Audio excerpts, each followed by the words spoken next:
आणि त्या निमित्तानं सन्मान कर्तृत्वाचा 2024 शैक्षणिक क्षेत्रामध्ये विशेष करून शिक्षकी व्यवसायामध्ये जे अतिशय चांगल्या प्रकारची सेवा देत आहेत आणि त्याचबरोबर विद्यादानाचं कार्य करत आहेत अशा सर्व शिक्षकांचा आपण आज या ठिकाणी किशोर जैन यांच्या वाढदिवसाच्या निमित्तानं सन्मान केलेला आहे, त्यांना पुरस्कार दिलेला आहे। त्या निमित्तानं व्यासपीठावर उपस्थित असलेले महाविकास आघाडीचे आणि इंडिया आघाडीचे सर्वच सन्माननीय पदाधिकारी, शिक्षक सेनेचे सर्व सन्माननीय पदाधिकारी आणि उपस्थित असलेले शिक्षक वर्ग बंधू आणि भगिनींनो, मी सकाळी 11ची वेळ स्वीकारली होती। कार्यक्रमाची वेळ 11ची होती। तो कार्यक्रम मी स्वीकारला होता, 11ची वेळ सुद्धा स्वीकारली होती। पण जेव्हा 11ची वेळ स्वीकारली, हा कार्यक्रम स्वीकारलं, त्यावेळेला आमचे पक्षप्रमुख उद्धव बाळासाहेब ठाकरे यांचा 14 तारखेचा दौरा जाहीर झालेला नव्हता। आता पक्षप्रमुखांचा, उद्धव साहेबांचा 14ला दौरा आहे। माझ्याच रायगड लोकसभा मतदारसंघामध्ये दापोली आणि गुहागर या 2 विधानसभा मतदारसंघांमध्ये 2 सभा आहेत। 14 तारखेला सकाळी 11 वाजता गुहागरला जाहीर सभा आहे आणि दुपारी 2 वाजता दापोलीला जाहीर सभा आहे। आता हा दौरा जाहीर झाल्यामुळे त्या दौऱ्याची पूर्ण पूर्वतयारी करण्याकरता मी कालपासूनच रत्नागिरी जिल्ह्याच्या दौऱ्यावरती आहे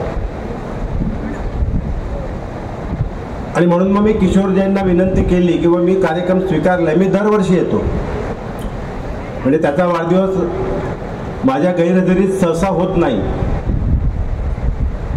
पण यावेळेला नाईलाज आहे, मी एका जबाबदारीच्या भूमिकेतून रत्नागिरी जिल्ह्याच्या दौऱ्यावर आहे आणि त्यामुळे मला सकाळी पोहोचणं कठीण आहे 11 वाजता। अगोदर म्हटलं मी 2 वाजेपर्यंत येण्याचा प्रयत्न करतो, पण 2 वाजताही शक्य झालं नाही। 3:30 वाजले, पण 3:30 वाजले तरी गीते साहेब येणार हे किशोर जैनना माहीत होतं, म्हणून हा कार्यक्रम जेवढा लांबवता येईल तेवढा हा कार्यक्रम लांबवला।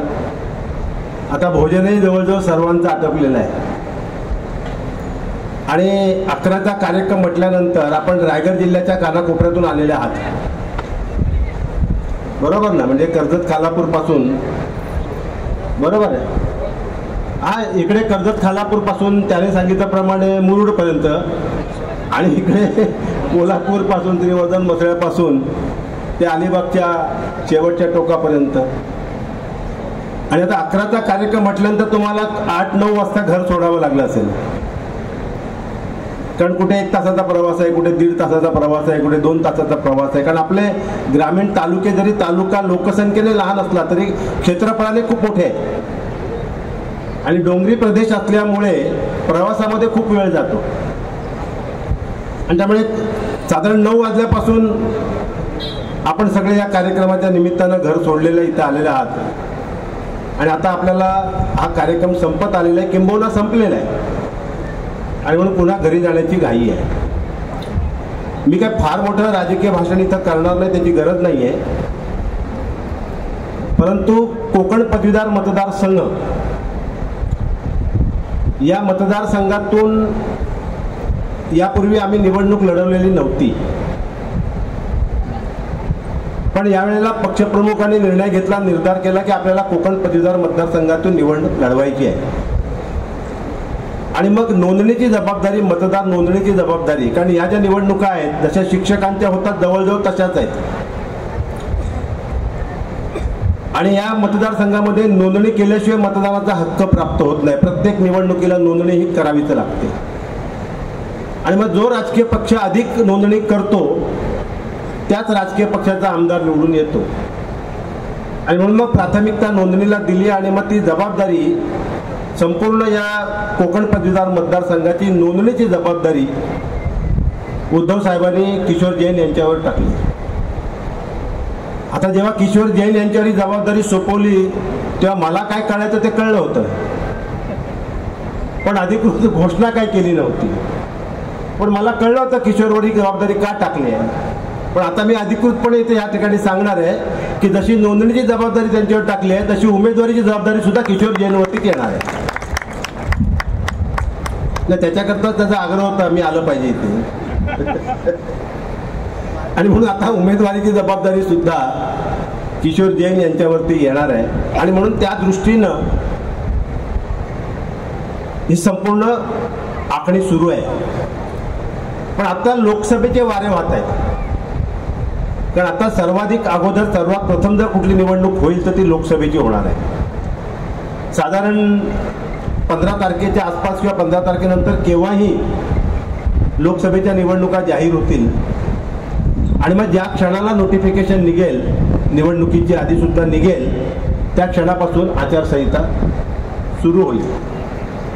आणि म्हणून मग उद्धव साहेबांनी हा निर्णय घेतलाय की आचारसंहिता लागण्यापूर्वी अखंड महाराष्ट्रातले जेवढे लोकसभा दौरे करता येतील तेवढे करायचे हा त्यांचा प्रयत्न आहे. आणि म्हणून पायाला भिंगरी लावून उद्धव साहेब अखंड महाराष्ट्राच्या दौऱ्यावरती आहेत, महाराष्ट्रामध्ये फिरतायत.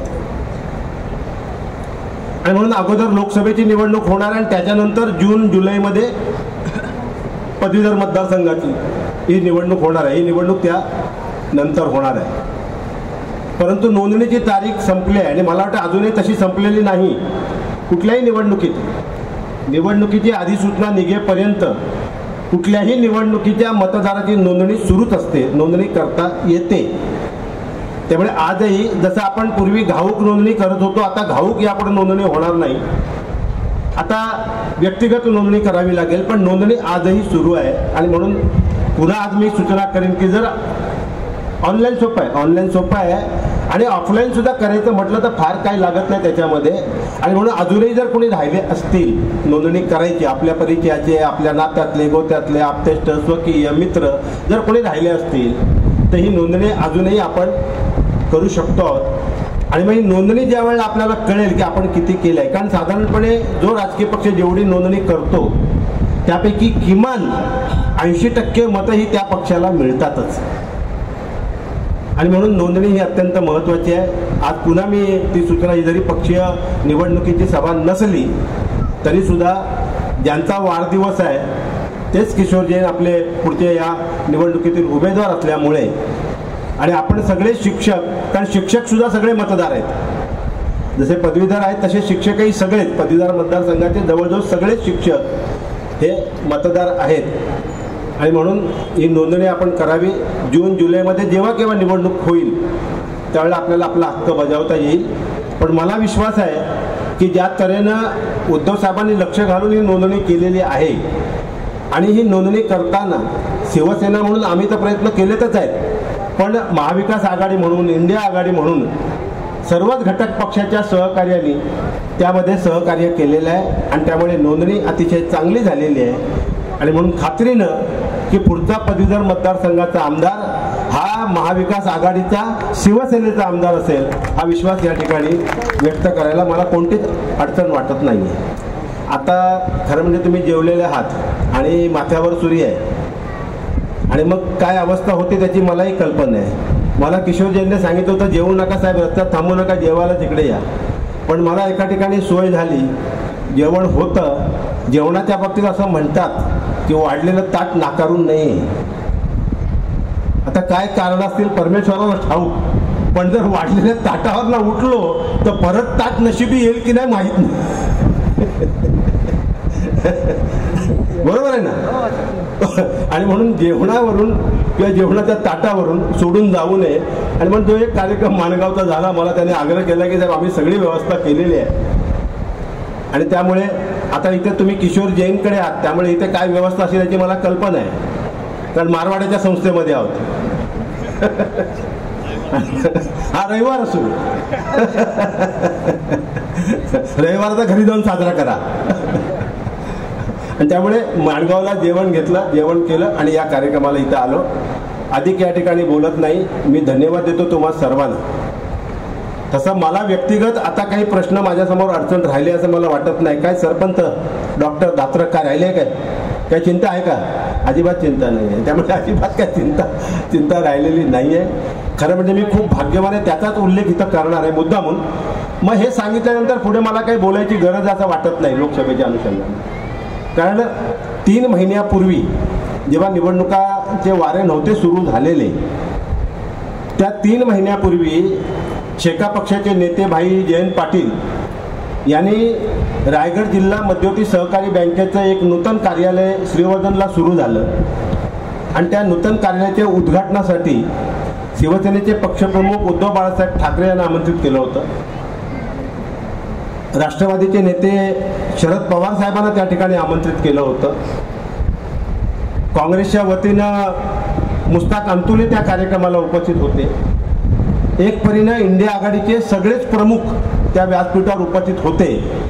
आणि मग त्या उद्घाटन कार्यक्रमामध्ये निवडणुकीचा काय विषय नव्हता, विषय होता मध्यवर्ती बँकेच्या नूतन कार्यालयाचं उद्घाटन. पण तरीसुद्धा जयंतभाईंना राहवलं नाही. 3 महिन्यापूर्वी त्या व्यासपीठावर त्यांनी जाहीर केलं की उद्धव साहेब, मी आज इथं जाहीर करतोय, आता पुढचे रायगडचे खासदार हे आनंद गीतेच असणार आहेत. त्यामुळे माझी पहिली उमेदवारी जाहीर